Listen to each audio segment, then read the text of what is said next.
Perfecto. Muy buenos días, queridos hermanos. Es un gusto para mí volver a estar aquí con ustedes. En realidad uno sabe de dónde viene, ¿no es cierto? Y tiene aprecio, cariño por los hermanos. Yo nací aquí. De aquí fui enviado y en realidad el Señor ha sido bueno conmigo. Ustedes han visto el proceso de lo que el Señor ha hecho conmigo y con mayor razón es un orgullo para mí poder estar compartiendo con ustedes la palabra del Señor.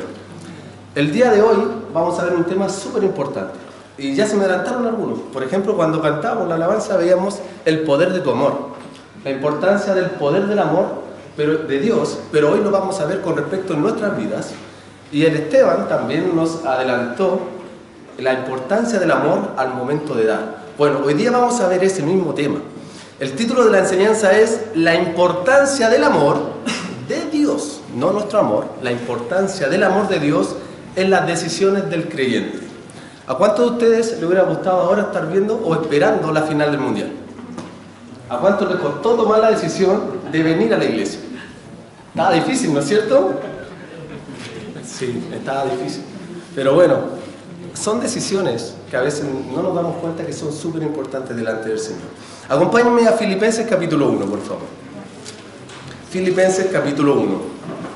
Este va a ser nuestro texto base. Filipenses capítulo 1 y vamos a leer, me acompaña la lectura, del versículo 9 en adelante.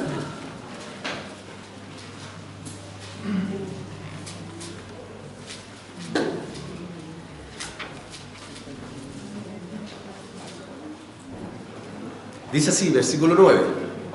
Y esto pido en oración, gracias Gabriel, que vuestro amor abunde aún más y más en ciencia y en todo conocimiento, para que aprobéis lo mejor, a fin de que seáis sinceros e irreprensibles para el día de Cristo, llenos de frutos de justicia que son por medio de Jesucristo. ¿Para qué? Para gloria y alabanza de Dios. Antes de continuar, vamos a ir en oración, queridos hermanos. Nuestro Dios, agradecemos este día en que podemos estar congregados en su nombre.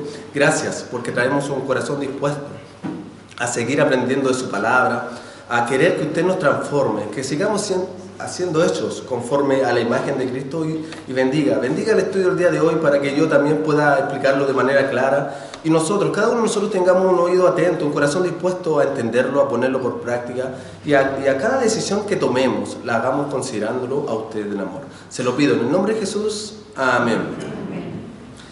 Entonces les pregunto, porque siempre nos dicen que cuando tomemos una decisión tenemos que considerar lo que dice la Biblia. ¿Les ha pasado que han tenido que tomar una decisión y la Biblia no ha dicho algo específico al respecto? Es difícil, ¿no es cierto? Bueno, hoy día vamos a ver un principio, cómo tomar esa decisión, porque efectivamente no todo lo que tenemos que decidir está en la Biblia, pero sí tenemos principios bíblicos que nos van a ayudar a diferenciar si aprobamos lo mejor o rechazamos lo que tenemos por delante. Vamos a hacer un estudio de Filipenses capítulo 1, versículo 1 al 11, pero finalmente nos vamos a enfocar en los versículos 9 al 11, que fue lo que ya leímos. Vamos a ir juntitos entonces, avanzando del 1 en adelante, con el propósito de que entendamos el contexto, por qué Pablo, en este caso, y Timoteo les escriben a la iglesia en Filipos este tema y ruegan por ellos sobre lo que nosotros vamos a aprender. Acompáñenme al versículo 1. Dice Pablo y Timoteo. Ya tenemos referencia de quienes escriben. Vamos a ver en unos momentos más por qué ellos son importantes como emisores de esta carta y ellos se declaran siervos de Jesucristo. ¿Qué es un siervo de Jesucristo? Un siervo, un servidor. Literalmente esa palabra quiere decir esclavo. Para nosotros en nuestro día a día es difícil considerar un esclavo, pero en ese entonces no era tan difícil. También tengamos en cuenta que el pueblo de Israel salió de la esclavitud y en ese momento estaba bajo el dominio de Roma. Por lo tanto, ellos entendían aún mejor lo que era ser un esclavo. Pero Pablo y Timoteo no se consideran esclavos de los hombres, sino que esclavos de Jesucristo. Ese sentir tiene que haber en nosotros. ¿Y a quiénes le escriben? Súper importante los destinatarios. Ya tenemos los emisores, ahora veamos los receptores. ¿A quiénes? A todos los santos en Cristo Jesús que están en Filipos, con obispos y diáconos. Por favor, Esteban, vamos a hacer un breve resumen de los viajes de Pablo para que entendamos por qué Pablo le escribe a los creyentes en Filipos. ¿Ya? No es que un día se apareció, o sea, se despertó y quiso escribirle a una iglesia específica. Bueno, acompáñenme a Hechos capítulo 13, por favor. No pierdan esta porción, si pueden marcarla. Ese va a ser nuestro texto base. Hechos capítulo 13, versículo 1 en adelante. Hechos 13, 1 en adelante. Aquí vamos a ver cómo Pablo y Bernabé salen en el primer viaje misionero. Y dice así, Hechos 13, versículo 1. Había entonces en la iglesia que estaba en Antioquía, si se fijan ahí está un poquito recortado, pero ahí dice Antioquía, ¿ya? Profetas y maestros, Bernabé, Simón, el que se llamaba Níger, Lucio de Cirene, Manaén, el que se había criado junto con Herodes el tetrarca, y Saulo. Sabemos quién es Saulo, ¿no es cierto? Saulo es Pablo. Ministrando estos al Señor y ayunando, dijo el Espíritu Santo: apartadme a Bernabé y a Saulo para la obra a que los he llamado. Ahí ya vemos para qué son apartados, para una hora específica, que Dios los está llamando. Entonces, habiendo ayunado y orado, les impusieron las manos y los despidieron. Entonces vemos que en ese momento comienza el primer viaje misionero, pero no llega hasta Filipos.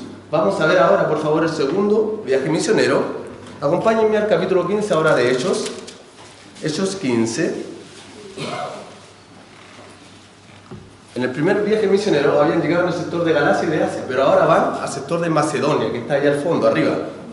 ¿Ya? Hechos 15:36 dice así: después de algunos días, Pablo dijo a Bernabé: volvamos a visitar a los hermanos en todas las ciudades en que hemos anunciado la palabra del Señor para ver cómo están. Entonces ellos iban a comenzar nuevamente un segundo viaje para ver a los hermanos a quienes le habían testificado de Cristo y habían creído. Capítulo 16, versículo del 1 al 5. Aquí ocurre, un suceso específico, se separa Pablo de Bernabé, y veamos el capítulo 16, versículo 1. Después llegó a Derbe y a Listra. Estamos en este sector todavía. Derbe y Listra, versículo 1 todavía. Y aquí había allí cierto discípulo llamado Timoteo. ¿Quién le escribe a los Filipos? ¿A los filipenses? Pablo y Timoteo. Ahora aparece Timoteo en esta historia, ¿ya? Hijo de una mujer judía, creyente, pero de padre griego. Y daban buen testimonio de él los hermanos que estaban en Listra y en Iconio. Quiso Pablo que éste fuese con él, y tomándole, le circuncidó por causa de los judíos que había en aquellos lugares, porque todos sabían que su padre era griego. Y al pasar por las ciudades, les entregaban las ordenanzas que habían acordado los apóstoles y los ancianos que estaban en Jerusalén para que las guardasen. Así que las iglesias eran confirmadas en la fe y aumentaban en número cada día. Entonces vemos el propósito de que ellos naturalmente iban a confirmar a las iglesias y también seguían predicando el evangelio, tanto ellos en el viaje misionero como los creyentes, y eso significa que las iglesias aumenten en número. Vamos al versículo 29. Él entonces, me salté el versículo 14 primero para entender, me salté una porción. Bueno, ellos finalmente llegan a Filipos, que ya está arribita, no sé si lo alcanzan a ver, está arribita. Ellos llegan ahí y allá comienzan a testificar del Señor Jesucristo. Versículo 14.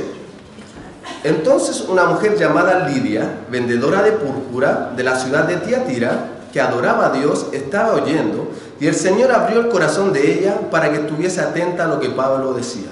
Bueno, ¿dónde estaba Pablo diciendo esto? Versículo 2. Y de allí a Filipos. Entonces tenemos un contexto de la ciudad donde está predicando. ¿Y qué pasa en el versículo 15? Y cuando fue bautizada. Si ella fue bautizada, entonces, primeramente, creyó en el Señor Jesucristo. Y su familia, no solo ella. Ya vemos una familia creyente en Filipos. Nos rogó diciendo: si habéis juzgado que yo sea fiel al Señor, entrad en mi casa y posad, y nos obligó a quedarnos. Entonces ya vemos la primera familia convertida en Filipos.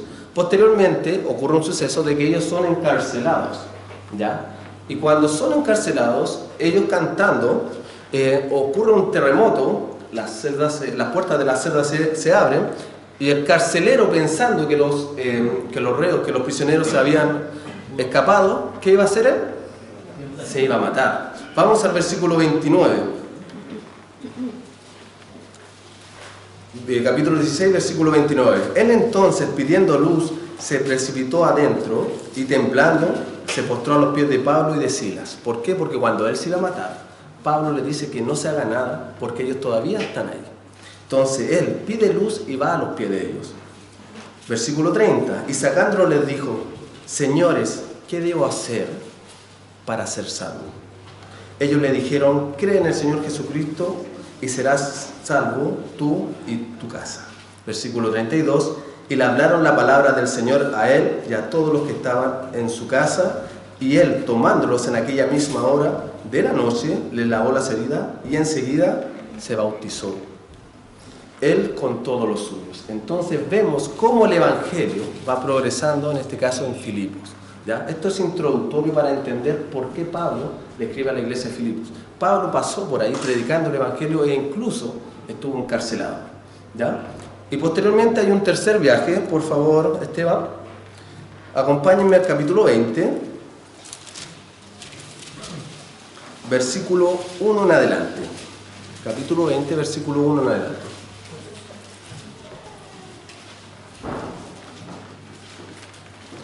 Después que cesó el alboroto, llamó Pablo a los discípulos y habiéndolos exhortado y abrazado, se despidió y salió para ir a Macedonia. El sector de arriba al fondo, no sé si alcanzan a ver que dice Macedonia, donde efectivamente pertenece Filipos. Y después de recorrer aquellas regiones y de exhortarles con abundancia de palabras, llegó a Grecia. Entonces vemos que Pablo nuevamente recorre el sector, versículo 6, y nosotros, pasados los días de los panes sin levadura, navegamos de Filipos. Desde ese lugar salen. Entonces, ¿por qué les muestro esto? Para entender cómo nace la iglesia en Filipos y cómo llega el Evangelio, ¿ya? Eso es un contexto directo, en este caso geográfico, y en este caso escritural también, para entender los destinatarios de esta carta. Por eso es que le estoy mencionando estos viajes de Pablo. Muchas gracias, Esteban, por las imágenes, ¿ya? Y volvamos entonces ahora a Filipenses capítulo 1, versículo 1. Ahora que entendemos un poquito mejor cómo nace la iglesia en Filipos, vamos a continuar con el estudio del versículo 1.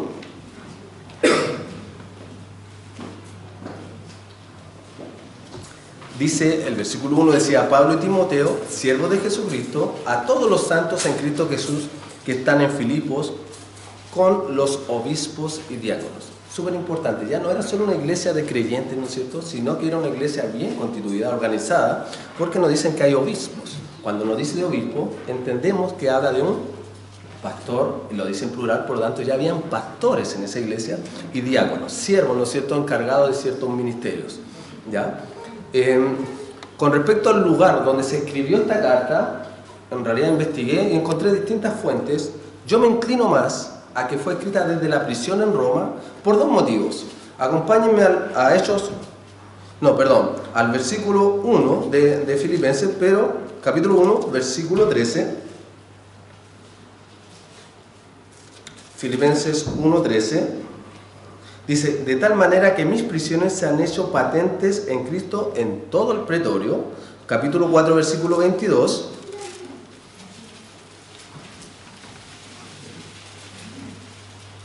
Dice: todos los santos os saludan, y especialmente los de la casa de César. Al ver el contexto general de la carta, da a entender que puede ser desde Roma, ¿ya? Aún así, consultando, como les digo, otras fuentes, podían, o también ellos enfatizaban que podía haber sido desde la prisión en Éfeso, ¿ya? Yo me inclino más por Roma, por los mismos versículos que encontramos en la carta. Bueno, y después de saludarles, vemos inicialmente el saludo, les da el deseo, versículo 2, y les dice: gracia y paz a vosotros. Naturalmente necesitamos el favor y la paz de Dios. ¿Y de quiénes vienen esa gracia y paz? Bueno, se los mencioné: de Dios nuestro Padre y del Señor Jesucristo. Bueno, para los creyentes nos hace sentido que tenemos el favor de Dios, que tenemos la paz delante de Él, pero hay que tener cuidado. No todos somos hijos de Dios, y Jesucristo no es el Señor de todos. Eso no lo olviden, por favor. Versículo 3. Aquí comenzamos a ver dos oraciones. La primera oración es con gratitud y la segunda oración es con petición.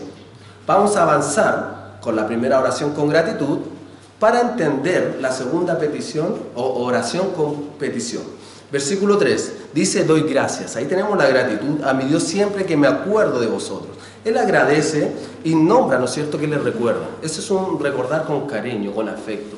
¿Les ha pasado que han recordado a alguien con afecto? No sé, por ejemplo, hoy día venía la familia de nuestro hermano Elvis. Cuando lo vieron, lo recordaron con afecto, ¿no es cierto? A eso se refiere cuando dice Pablo que me acuerdo de vosotros, se acuerda con afecto. Versículo 4, siempre en todas mis oraciones rogando con gozo.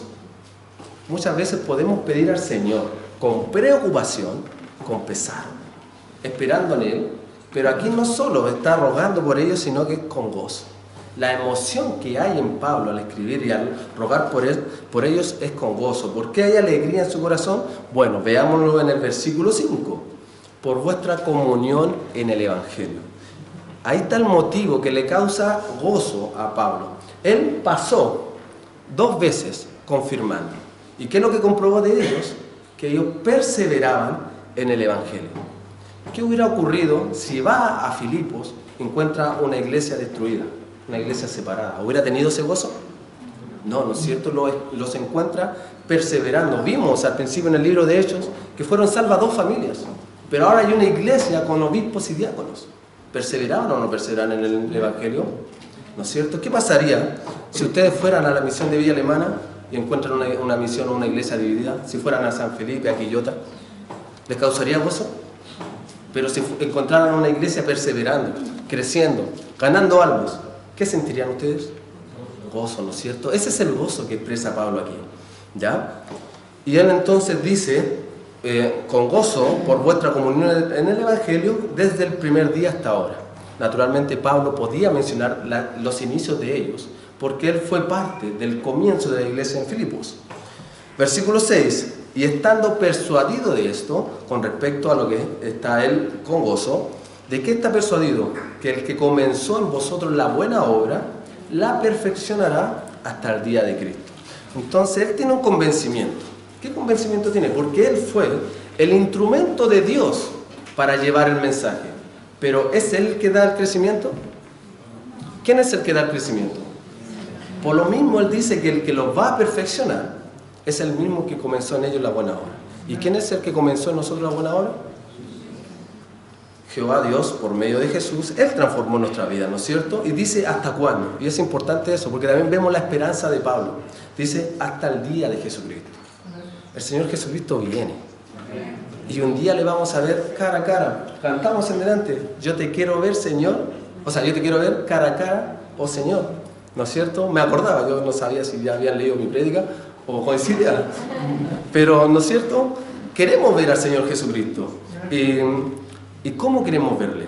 Como expresa Pablo aquí, perfeccionados o todavía en un proceso trancado de crecimiento. Dios espera de nosotros que haya crecimiento espiritual, que crezcamos en un proceso de santidad, que seamos hechos conforme a la imagen de Cristo.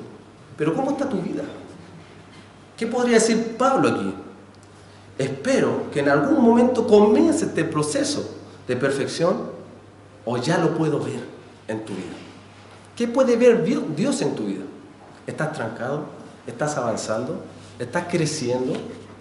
¿Estás haciendo un aporte para la obra del Señor en tu iglesia local? Es súper importante.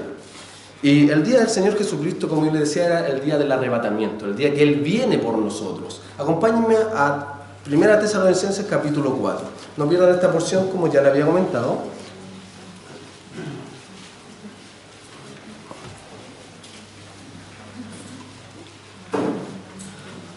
Vamos a leer del versículo 3 en adelante para quienes no saben cómo será el día en que vean al Señor Jesucristo. Si el Señor Jesucristo viene antes que mueras, así va a ser el momento en que lo veas por primera vez. Porque ninguno de nosotros ha visto cara a cara al Señor, pero por fe creemos en Él. Pero un día puedes partir a su presencia y le vas a ver cara a cara, o un día Él va a venir y le vas a ver de esta manera cara a cara. Primera Tesalonicenses capítulo 4, versículo 13. Dice así: tampoco queremos, hermanos, que ignoréis acerca de los que duermen, para que no os entristezcáis como los otros que no tienen esperanza. Hablar de muerte causa tristeza, pero nosotros no tenemos esa tristeza porque tenemos una esperanza. Sí tenemos un duelo por perder a un ser querido, pero tenemos un duelo con esperanza cuando alguno de nosotros parte. Versículo 14: porque si creemos que Jesús murió y resucitó, así también traerá Dios con Jesús a los que durmieron en Él. Hace referencia a los que murieron en Él. Por lo cual os decimos esto en palabra del Señor. Son palabras del Señor. Que nosotros que vivimos, que habremos quedado hasta la venida del Señor, naturalmente esa era la esperanza de ellos, han pasado 2000 años, pero esa esperanza tiene que ser igual para nosotros. No precederemos a los que durmieron, a los que ya murieron, porque el Señor mismo, y aquí se va a manifestar cómo va a venir el Señor, con voz de mando. En el caso mío, yo soy militar, conozco bien lo que es una voz de mando, una voz que tengo que cumplir inmediatamente. Imagínense al Señor Jesucristo dándote una voz de mando. Y no solo Él, mire que Él lo acompaña. Dice, con voz de arcángel, sus arcángeles acompañando su voz de mando, y no solo eso, sino que con trompeta de Dios. Va a ser pero increíble el momento en que veamos al Señor Jesucristo. Él va a descender del cielo y los muertos en Cristo resucitarán primero. ¿Y qué pasa con nosotros si estamos vivos para ese momento? Bueno, veamos versículo 17. Luego nosotros, los que vivimos, los que hayamos quedado, seremos arrebatados juntamente con ellos en las nubes. ¿Para qué? Para recibir al Señor en el aire. ¿Te gustaría recibir al Señor en el aire? Súper importante, el día del Señor va a ser en cualquier momento y un día tú lo vas a recibir y lo vas a ver cara a cara. Incluso, acompáñame a Filipenses, capítulo 4, estábamos en el 1, pero vamos a ver el capítulo 4, versículo 5, porque Pablo enfatiza mucho este momento en esta carta. Capítulo 4, versículo 5, dice así: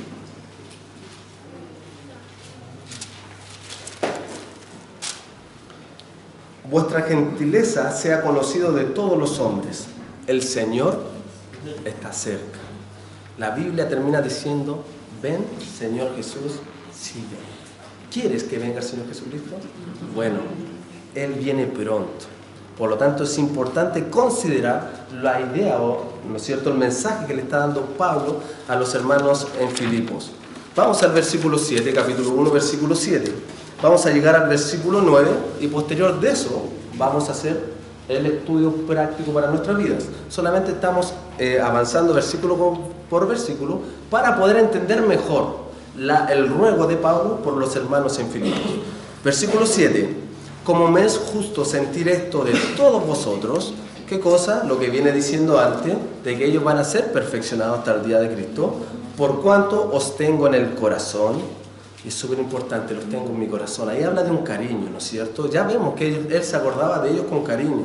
En mis prisiones, vimos que incluso en Filipos fue encarcelado, en realidad fue encarcelado muchas veces, él terminó su vida encarcelado y fue a Roma.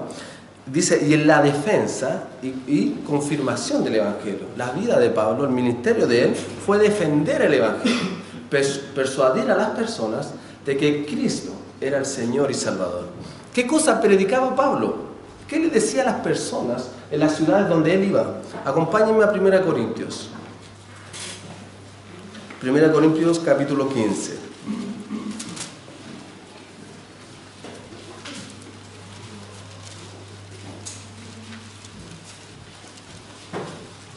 ¿De qué cosa daba testimonio Pablo? Dice así, 1 Corintios 15:1. Además os declaro, hermanos, 1 Corintios 15:1. Además os declaro, hermanos, el evangelio que os he predicado. Aquí lo va a declarar. El cual también recibisteis, en el cual también perseveráis. Por el cual asimismo, si retenéis la palabra que os he predicado, sois salvos, si no creísteis en vanos. Porque primeramente os he enseñado lo que asimismo recibí, que Cristo murió por nuestros pecados, conforme a las Escrituras, versículo 4, y que fue sepultado, y que resucitó al tercer día conforme a las Escrituras. Podemos ver un evangelio muy claro, la muerte y resurrección del Señor Jesucristo. Pero fue una muerte y resurrección con propósito, para pagar por nuestros pecados, para darnos el perdón, la salvación y la vida eterna. Y eso es lo que Él defendía en los lugares donde iba. Volvamos a Filipenses 1:7, para que vayamos avanzando. Y dice no solo en la defensa, sino que dice y en la confirmación del Evangelio. Eso es lo que le causaba gozo, que ellos seguían estables en lo que habían creído. ¿Ya? Todos vosotros sois participantes conmigo de la gracia. Sabemos naturalmente que la gracia, en este caso, es un favor inmerecido. Efesios 2:8-9 dice que por gracia sois salvos. Por la gracia de Dios recibimos la salvación. Versículo 8. Y explica ahora, porque Dios me es testigo y coloca a Dios de que dé testimonio de lo que Él dice. ¿Qué cosa? De cómo os amo.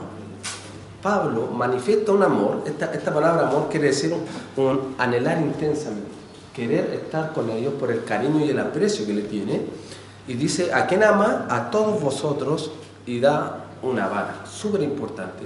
¿De dónde nace el amor? O más bien, ¿cómo mide el amor? ¿O cómo quiere ejemplificarlo aquí? Dice, con el entrañable amor de Jesucristo. ¿Cómo fue el amor del Señor Jesucristo para con nosotros? Un amor grande y sacrificial, ¿no es cierto? Es súper importante. Acompáñenme a Efesios capítulo 5. Un amor grande y sacrificial. Es una hojita antes de ir a ser. ¿Ya? Y vamos a leer versículos 1 y 2. Dice, sed pues imitadores de Dios como hijos amados y andad en amor. O sea, Pablo le dice, yo los amo, pero en la carta anterior está diciendo andar en amor. O sea, él da ejemplo y da, ¿no es cierto?, testimonio con su vida de lo que manda, en este caso, a los hermanos en Filipos. Y dice, y andar en amor, perdón, en Éfeso, como también Cristo nos amó. Ahí está el cómo. Y se entregó a sí mismo por nosotros. Ahí está el cómo debemos amar. Un amor sacrificial. ¿Quieres amar como Cristo? Tienes que estar dispuesto a sacrificarte a ti mismo. A incluso dejar de lado cosas por los demás. ¿Ya? Versículo 9. Y aquí ya comenzamos de lleno en lo que vamos a aplicar a nuestra vida. Todo lo que hemos venido viendo hasta el momento es para llegar a esta parte del pasaje. Versículo 9. Y esto pido en oración, que vuestro amor abunde aún más y más en ciencia y en todo conocimiento. Vemos una primera oración con gratitud, porque ellos permanecían en el Evangelio y Él también les da a entender, ¿no es cierto?, el amor que tiene por ellos. Pero ahora el Pablo les dice, y esto ahora yo pido en oración. Cuando él dice yo pido, estamos hablando de una petición claramente, y le habla de que vuestro amor. ¿Qué amor se refiere aquí? Bueno, del amor ágape. El amor ágape es un amor de origen divino. Es un amor, el mismo amor que tiene Dios hacia el Hijo. Acompáñenme a Juan capítulo 17, por favor. Juan capítulo 17. Aquí vamos a ver algunos ejemplos de este amor ágape, del amor que proviene del Padre. Juan 17, y vamos a ver el versículo 25.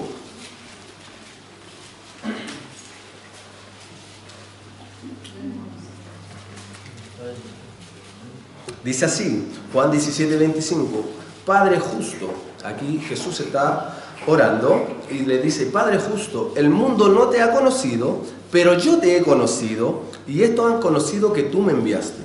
Y les he dado a conocer tu nombre, y lo daré a conocer aún. ¿Para qué? Para que el amor con que me has amado esté en ellos, y yo en ellos. Jesucristo se dio a conocer para que el amor del Padre esté en nosotros. Pero después de esto, ¿qué iba a pasar con Jesús? Lo iban a arrestar y lo iban a colgar en una cruz. Pero ese amor que estuvo con el Padre, o sea, del Padre con el Hijo, Jesús espera que esté también en nosotros. ¿Y cómo estuvo en nosotros ese amor? ¿Cómo Dios manifestó ese amor hacia nosotros, hacia el mundo, hacia los no creyentes? Juan 3:16, ¿no es cierto? Acompáñenme ahí, muchas gracias. Juan 3:16. Conocemos ese amor, ¿no es cierto? Juan 3:16. El amor del Padre está con nosotros, porque Cristo está en nosotros. Juan 3:16 dice, porque de tal manera amó Dios al mundo, a cada uno de nosotros, que en nuestros pecados estábamos condenados y separados de Dios, expuestos a la muerte eterna. De tal manera amó Dios al mundo que ha dado a su Hijo unigénito. Vemos a Jesús a punto de ser entregado con un propósito, para que todo aquel que en Él crea no se pierda. Amor sacrificial, porque Él fue entregado, mas tenga vida eterna.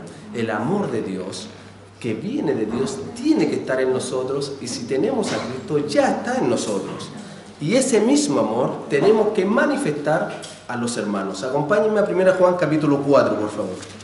1 Juan capítulo 4. Tenemos que amarnos unos a otros. Y vamos a ver el versículo 7 en adelante.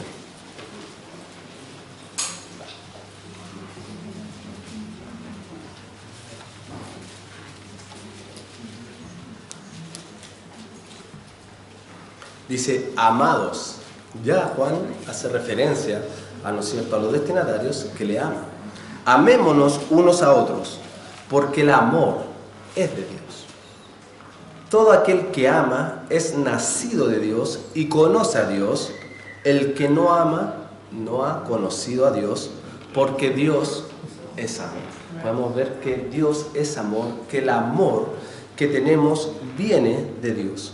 Por lo tanto, nosotros también nos amamos unos a otros. Es súper importante. ¿Y por qué mencionamos esto? Volvamos a Filipenses capítulo 1. ¿Por qué es importante entender ese amor? Bueno, para lo que está diciendo Pablo aquí, en el versículo 9, Filipenses 1:9, dice, y esto pido en oración. Esta es la petición de Pablo, que vuestro amor, ese amor los unos por los otros, ese mismo amor que hubo del Padre en el Hijo, y el cual hizo que el Hijo se entregara por nosotros, ese amor, dice, abunde, aún más y más. O sea, es un amor que va creciendo en nosotros. ¿Qué encuentra el Señor en ti? ¿Encuentra amor? ¿O encuentra egoísmo y te quieres a ti mismo? ¿Qué das por el Señor Jesucristo? ¿Qué das por los hermanos? El propósito no es juzgarte. El propósito es que te propongas amar como Cristo nos amó. Y dice el mismo versículo 9 que no es un amor fundamentado en sentimientos y emociones, que eso es lo más importante. Que vuestro amor abunde aún más y más en ciencia y en todo conocimiento. ¿Ya? Que sea en ciencia quiere decir que sea en un conocimiento perfecto, en un conocimiento verdadero. ¿Dónde nosotros podemos encontrar la verdad? En la palabra de Dios. Nuestro amor siempre tiene que estar fundado en la palabra de Dios, no en las emociones. Es súper importante eso, y dice también en todo conocimiento. O sea, ese amor que yo entiendo, que obtengo de la Escritura, le aplico razonamiento, discernimiento y lo pongo en práctica. Entonces, lo que estaba pidiendo Pablo delante del Señor es que el amor de los hermanos en Filipos aumentara, pero ese amor aumentara conforme a las Escrituras, poniéndolas en práctica con entendimiento. ¿Ya? No es un amor afectuoso, que sí conlleva sentimiento, emoción. A lo que me refiero es que no es esa la base. La base es la verdad bíblica que tenemos en la palabra. Y con respecto a eso, ahora sí vamos a pasar a los primeros 3 puntos y un cuarto que es aplicativo también. Y vamos a ver el primer punto, que es: el amor de Dios nos hace aprobar lo mejor. El amor de Dios nos hace aprobar lo mejor. El título de esta enseñanza es la importancia del amor de Dios en las decisiones del creyente. Bueno, ¿te cuesta tomar algunas decisiones? Bueno, el amor de Dios te hace aprobar lo mejor. ¿Por qué? Vamos al versículo 10, y este lo vamos a dividir en 2 partes. El versículo 10 dice, después de expresar la petición de que su amor abunde más y más en toda ciencia y conocimiento, dice el propósito. ¿Para qué Pablo pide esto? Para que aprobéis lo peor. ¿Cierto? Para que aprobéis lo mejor. Esa palabra probar quiere decir someter a prueba para escoger. Es importante entender que nosotros muchas veces tenemos que escoger. Acompáñenme a 1 Corintios capítulo 10. 1 Corintios capítulo 10.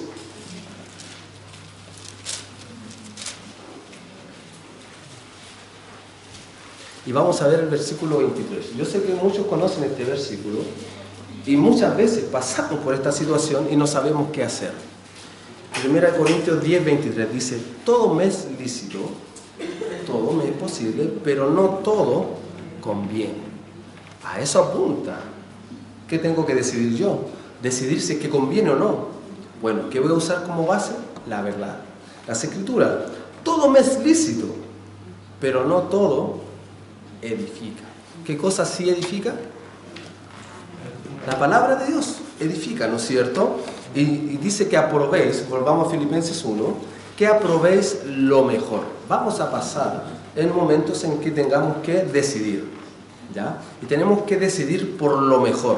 ¿Qué quiere decir eso? Decidir por lo de más valor, lo que tenga, ¿no es cierto?, o lo que sea más apreciado delante del Padre y que le agrade a Él. Entonces te pregunto, ¿qué estás aprobando en tu vida? ¿Qué licencia te estás dando? ¿Qué estás rechazando en tu vida por amor al Padre? Hay muchas cosas que no son lícitas, pero no todo conviene. ¿En qué te basas para aprobar algo o para rechazarlo? Es importante meditar en nuestra propia decisión. Bueno, como creyentes, es importante que lo que tú decidas, lo que tú rechaces, esté fundamentado en las Escrituras, pero que sea siempre lo mejor delante del Señor. Y si te es necesario rechazar algo, bueno, rechaza. A veces no es fácil, ¿ya? Hay cosas en este momento que sabes que tienes que rechazar. Hay cosas que quizás sabes que tienes que aprobar y aún no lo haces. Piensa en eso, porque es súper importante. En el contexto, Pablo está hablando de que Cristo viene. Quizás Cristo va a venir y no vas a alcanzar a hacer el cambio si no decides aprobar lo mejor en tu vida. Primer punto, los puntos son cortitos, pero muy prácticos. Primer punto era: el amor de Dios nos hace aprobar lo mejor. Vamos al segundo punto. Esto tiene una finalidad. ¿Por qué yo apruebo lo mejor? ¿Qué me dice el versículo? A fin de que seáis sinceros e irreprensibles para el día de Cristo. O sea, tiene una finalidad de que yo apruebe lo mejor. No tengo que olvidarme que el Señor viene y viene pronto. Entonces me dice para que el que apruebe lo mejor, con eso en consecuencia, o la finalidad es que va a ser sincero. O sea, va a ser probado como genuino y va a ser irreprensible, sin mancha, sin que tener de qué ser acusado. ¿Por qué es importante esto? Porque si el Señor viene y tú no has aprobado lo mejor, ¿sabes qué va a pasar contigo cuando estés viendo al Señor Jesucristo cara a cara? Acompáñame a 1 Juan 2. Justamente. 1 Juan 2.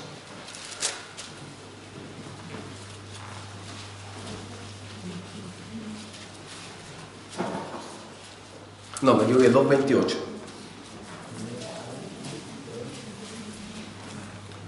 Si tú apruebas lo mejor, vas a tener dos escenarios. Veámoslos, este versículo nos aclara un poquito mejor.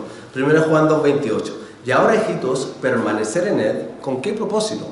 Para que cuando se manifieste, tengamos confianza. O sea, vamos a tener confianza para que en su venida no nos alejemos de Él avergonzados. Tenemos dos escenarios. Cuando venga el Señor Jesucristo, o vas a tener confianza o vas a sentir vergüenza. Es importante aprobar lo mejor, ¿no? Es súper importante aprobar lo mejor, para que el día en que Él venga no te sientas acusado, no sientas un golpe de conciencia de algo que no decidiste rechazar con tiempo, o algo que no decidiste aceptar con tiempo. Por lo tanto, súper sencillo este segundo punto. El fin, vimos el primer punto era: el amor de Dios nos hace aprobar lo mejor. El segundo punto, entonces, es el fin, es no tener de qué preocuparnos. Es no tener de qué preocuparnos. El Señor viene y viene pronto, Y no va a ser cómodo que tu conciencia te acuse y quieras esconderte porque hay algo que te avergüenza. El segundo fin de aprobar lo mejor, tercer punto, el fin es llevar fruto. El fin es llevar fruto. El versículo 11 dice, voy a volver a leer desde el 10, para que aprobéis lo mejor, ¿a fin de qué? A fin de que seáis sinceros e irreprensibles para el día de Cristo. Y ahora tercer punto, el fin es llevar fruto, versículo 11, llenos de frutos de justicia que son por medio de Jesucristo. Llenos de frutos de justicia que son por medio de Jesucristo. Llenos quiere decir repleto. Y hay algo súper importante. ¿Repleto de qué? Repleto de frutos. Frutos de justicia. ¿Por qué es importante los frutos en la vida del creyente? ¿Qué es lo que es un fruto? Bueno, un fruto es lo que tú vas a presentar delante del Señor Jesucristo para beneficio de su obra. ¿Qué cosa fue beneficioso en la obra del Señor en lo cual tú trabajaste para Él? ¿Y por qué? ¿Por qué tenemos que pensar en esto? Porque estamos viendo que Pablo desea que aprueben lo mejor para que sean llenos de fruto. ¿En qué está pensando Pablo si se acuerda que Cristo viene pronto? ¿Qué pasa después que Cristo venga por nosotros y nosotros estemos en su presencia? ¿Por qué vamos a pasar los creyentes? Por el tribunal de Cristo. No te olvides que vamos a estar delante de Cristo en un momento viéndole cara a cara, pero en otro momento también pasando por el tribunal de Cristo. Acompáñenme a 2 Corintios capítulo 5, por favor. 2 Corintios capítulo 5. Y vamos a leer el versículo 9 en adelante. Si tú apruebas lo mejor, vamos a ver los dos escenarios. Ya vimos el primer punto, o que vamos a estar confiados o que vamos a ser avergonzados. El segundo fin, 2 Corintios capítulo 5, versículos 9 y 10, dice así: por tanto, procuramos también, o ausentes o presentes, serle agradables, porque es necesario que todos nosotros comparezcamos ante el tribunal de Cristo, para que cada uno reciba según lo que haya hecho mientras estaba en el cuerpo, sea bueno o sea malo. O sea, cuando nos presentemos delante de Cristo, en el tribunal de Cristo, no es que perdamos la salvación, no vamos a ser condenados, no ese es el propósito del tribunal de Cristo, pero vamos a recibir conforme a lo que hayamos hecho. Vamos a recibir corona, muchas gracias. Y vamos a recibir o vamos a sufrir ganancias o vamos a sufrir pérdidas. ¿En qué lado quieres estar tú? Es importante una vida llena de frutos, ¿no es cierto? Tiene propósito lo que Pablo pide por los filipenses, que sean llenos de frutos de justicia en el Señor Jesucristo. Y ese apellido que le pone en el Señor Jesucristo es súper importante, porque nuestras obras, aunque las hagamos con las mejores de las intenciones, no son suficientes si dejamos de lado al Señor Jesucristo. Acompáñenme a Isaías capítulo 64. Isaías capítulo 64.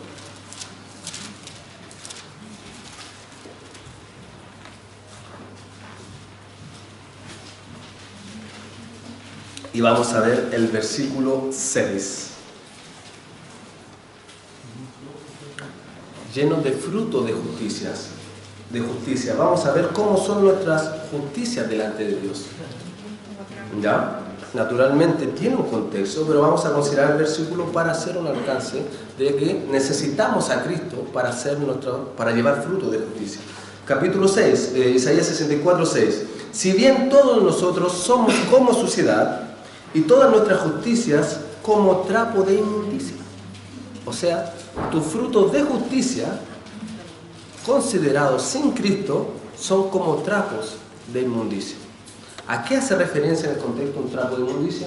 Bueno, se puede mencionar o se puede ejemplificar de dos maneras. Puede ser el trapo con que se cubría la herida de un leproso, un trapo inmundo, o un trapo que usaba una mujer en su día de menstruación. ¿Ya? Ambos dos sirven como ejemplo para este escenario, pero Dios, en este versículo, por medio de Isaías, vemos que nuestras justicias sin Cristo son como trapos de inmundicia. Por eso es súper importante, volvamos a Filipenses capítulo 1, que nos dice que debemos ser llenos de frutos de justicia, pero que son por medio de Jesucristo. Nunca saques a Jesucristo de tu vida, o si no, ninguno de tus frutos van a ser agradables delante del Señor. Es súper importante. Entonces vimos que Pablo ora para que su amor aumente más y más, ¿ya?, en toda ciencia y conocimiento, con conocimiento verdadero y entendimiento, tenía un fin, para que aprobaran lo mejor. Y cuando aprobamos lo mejor, vamos a ver que vimos que podemos ser sinceros, ¿sí? De que seamos sinceros e irreprensibles para el día de Cristo. Entonces ya tenemos el primer fin, o nos sentimos confiados o nos sentimos avergonzados, y el segundo, llenos de frutos de justicia por medio del Señor Jesucristo. Cuando estemos delante del Señor podemos sufrir pérdida o podemos recibir reconocimiento, podemos recibir corona. Por lo tanto, aprobar lo mejor es súper importante, pero aprobar lo mejor tiene como base el amor de Dios. ¿Y cuál es el primero y gran mandamiento? Amarás al Señor, ¿no es cierto?, tu Dios. Y el segundo es similar: amarás a tu prójimo. Es importante el amor en la vida del creyente, ¿no es cierto? Último punto, o incluso no lo vamos a tratar como punto, porque en realidad es para cerrar el versículo. Versículo 11 termina diciendo: ¿para qué? Para gloria y alabanza de Dios. O sea, que tus frutos, o sea, que tus decisiones, o sea, que lo que tú apruebas puede o dar gloria y alabanza a Dios, o puede dar deshonra a Dios. Medita en eso, porque quizás te estás agradando a ti mismo. Pero tú como creyente debes buscar únicamente la gloria y la alabanza de Dios. Es importante el amor de Dios en nuestras decisiones. Aprobemos lo mejor. Con respecto a ti, quizás que has venido muchas veces, o quizás vienes por primera vez y te falta tomar la decisión más importante, porque tienes que aprobar lo mejor. Y hay algo que tienes que aprobar en tu vida, que necesitas para presentarte delante de Dios. Y es que si has pecado, si tú meditas en tu vida y has mentido, quizás has robado, quizás no has obedecido a tus padres, estás en problema. Porque las Escrituras dicen que el que desobedece la palabra de Dios ha pecado. Y el pecado tiene consecuencias. Desobedecer a Dios no es algo que pase inadvertido. No es algo que no sea considerado delante de Dios. Si yo paso en rojo y me pilla un carabinero, como quebranté una ley, voy a tener que pagar la sentencia de esa ley. Bueno, la ley de Dios también tiene sentencia. Acompáñenme a Romanos 6:23, por favor.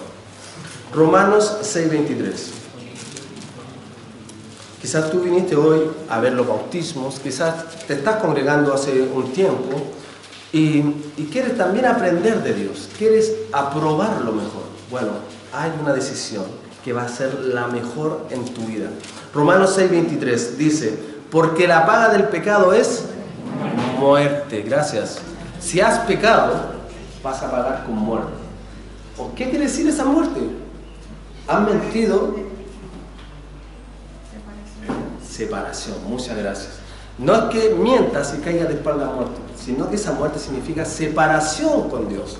Significa que cuando mueras y te presentes delante de Dios y tenga la esperanza de que te reciban su presencia, vas a ser separado de Él. Acompáñenme a Hebreos 9:27, por favor. Hebreos 9:27.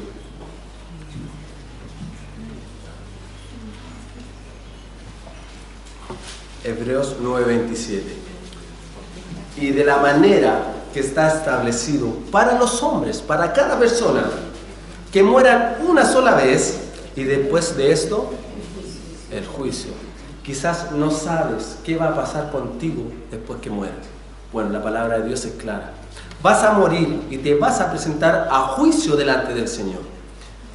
Y el pecado te separa de Dios, porque la paga del pecado es muerte. ¿Qué pasa con los pecadores? Acompáñenme a Romanos 3:23, por favor.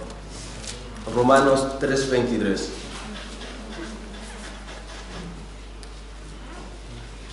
¿Qué pasa con todos los que han pecado?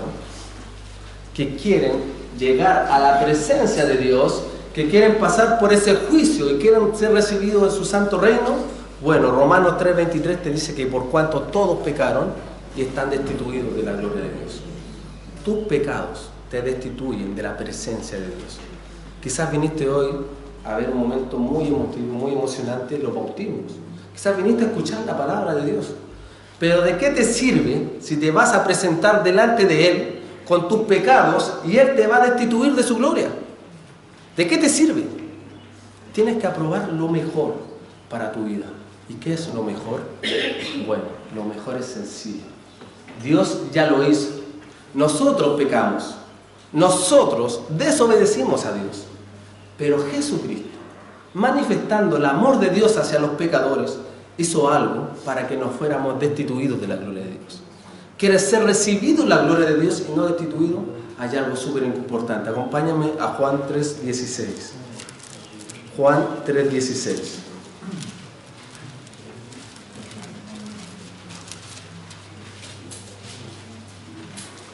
Dios es un Dios santo. Eso quiere decir que en su santidad va a destituir a todo pecador de su reino. Dios es un Dios justo.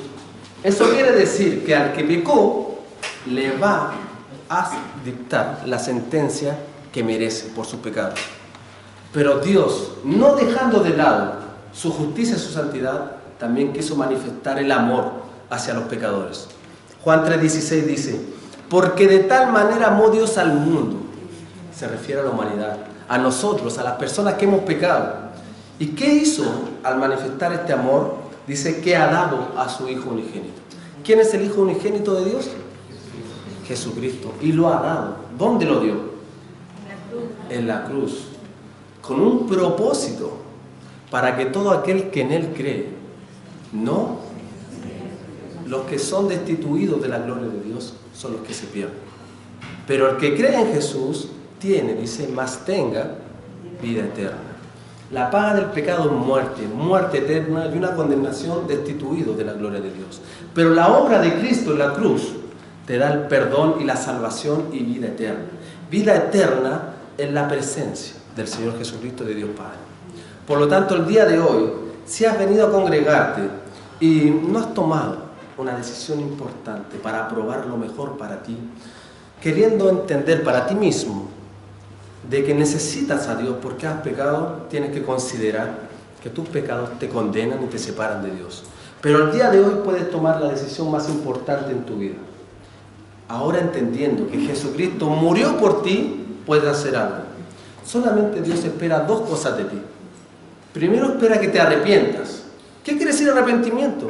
No es que me golpee el pecho sintiéndome culpable. Está bien darme cuenta que he desobedecido a Dios y rechazar esa conducta. Pero el arrepentimiento quiere decir que ahora soy consciente de mis desobediencias y empiezo a obedecer conforme a la palabra de Dios. En tu vida, ¿te gustaría obedecer a Dios conforme a lo que Él manda en la Biblia? Vuélvete en obediencia. Y lo segundo y lo más importante, si entiendes que has pecado, que eso te condena, pero ahora entiendes que Jesús murió en la cruz para pagar por tus pecados, y Él fue colgado en la cruz, fue sepultado, pero se quedó ahí muerto. ¿Qué pasó el tercer día? Él resucitó. Si tú entiendes que Él resucitó, venciendo la muerte y dándote vida eterna, el día de hoy puedes aceptarlo como Salvador. ¿Qué quiere decir que Jesucristo sea tu Salvador? Quiere decir que tú has pecado y tú vas a ser condenado. Pero Jesucristo, como murió por ti, Él te salva. Él te rescata de esa condenación. Y hoy día puedes decirle a Dios: yo acepto ese rescate de Jesucristo por mí, para recibir el perdón de pecados y la salvación de Dios. Y esto es súper fácil. Si entendiste que has pecado, si quieres empezar a obedecer, si entiendes que tus pecados te condenan de Dios y quieres aceptar a Jesucristo como Salvador, acompáñame a Romanos 10:9, por favor. Romanos 10:9. Dice así: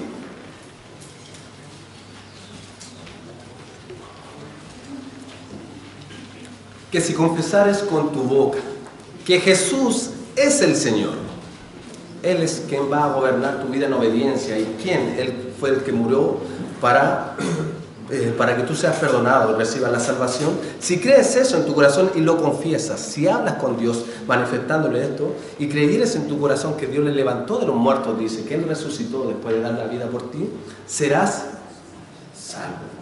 ¿Quieres ser salvo de la condenación? ¿Quieres ser salvo de la destitución de la gloria de Dios? Súper sencillo. Medita en esto. Jesucristo murió por ti y tienes la oportunidad de aceptarle el día de hoy. Y te pregunto abiertamente, ahora que entiendes que tus pecados te condenan y que puedes aceptar a Jesucristo, ¿te gustaría aceptar a Jesucristo? ¿Hay alguien que no haya aceptado a Jesucristo, que no haya probado lo mejor? Lo mejor para nosotros es recibir el perdón y la salvación de Dios. Poder experimentar ese amor de Dios en nosotros, porque nosotros no vamos a poder abundar en amor hacia los demás si no está primeramente el amor de Dios en nosotros. ¿Te gustaría aceptar al Señor Jesucristo hoy como Salvador? ¿Hay alguien que le gustaría aceptarlo? Si sientes vergüenza, si quizás te incomoda, bueno, primero que todo ten presente que el resto lo hicimos también. En realidad nos sentimos orgullosos de la decisión que tomamos. Y si aún así te gustaría hacerlo en tu privacidad, en tu hogar o en algún otro momento, está bien. Solamente no te olvides que tus pecados te condenan, pero Cristo te salva y puedes aceptarlo como Salvador. Para terminar, vimos la oración que tiene Pablo, que manifiesta Pablo hacia los hermanos en Filipos, ¿ya? Y vemos que por medio del amor de Dios podemos aprobar lo mejor. Eso nos va a permitir no tener de qué preocuparnos, o podemos estar confiados delante del Señor cuando venga, o podemos escondernos avergonzados. Eso también nos va a permitir llevar fruto. Eso no va a significar recibir recompensa o sufrir pérdida. Y todo esto siempre para la única gloria de Dios. No te olvides de eso. Y solamente aprueba lo mejor conforme a la palabra de Dios en tu vida. Vamos en oración, por favor.